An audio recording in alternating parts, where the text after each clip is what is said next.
सरकारले यति बेला गर्नुपर्ने काम गरिरहेको छैन। सरकारको ध्यान जनताप्रतिको जिम्मेवारी पुरा गर्नेतिर छैन। वास्तवमा यति बेला भूकम्प प्रभावित क्षेत्रका जनताले राहत पाएका छैनन्। बाढी पीडितहरूले चाहिँ राहत पाएका छैनन्। पुनर्निर्माणको काम भइरहेको छैन। भ्रष्टाचार व्याप्त छ, आर्थिक अवस्था जर्जर छ र निर्माण व्यवसायीले काम गरेको भुक्तानी पाएका छैनन्। अर्थात् अर्थतन्त्र अत्यन्त सङ्कटपूर्ण अवस्थामा छ।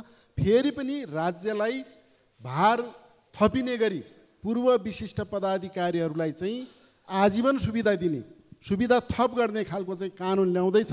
यो आपत्तिजनक छ। यसप्रति म घोर आपत्ति व्यक्त गर्न चाहन्छु, यसको भत्सना गर्न चाहन्छु र सरकारले तुरुन्तै यो कदम चाहिँ फिर्ता ल्याओस्, पछाडि फर्कियोस् र सरकारले चाहिँ संसदमा यो विधेयक ल्याउने दृष्टता नगरोस्। म एक किसिमको चाहिँ चुनौती दिन चाहन्छु।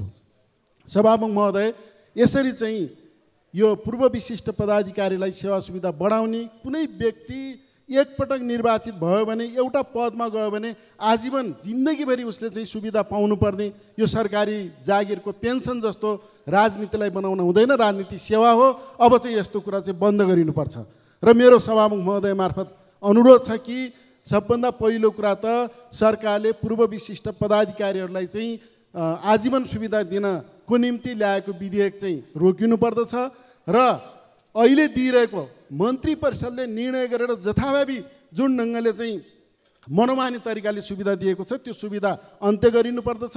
बरु वर्तमान पदाधिकारीहरू, वर्तमान राज्यबाट चाहिँ सुविधा लिने व्यक्तिहरूको पनि सुविधा घटाउने बेला हो। यो त सङ्कटको बेला हो।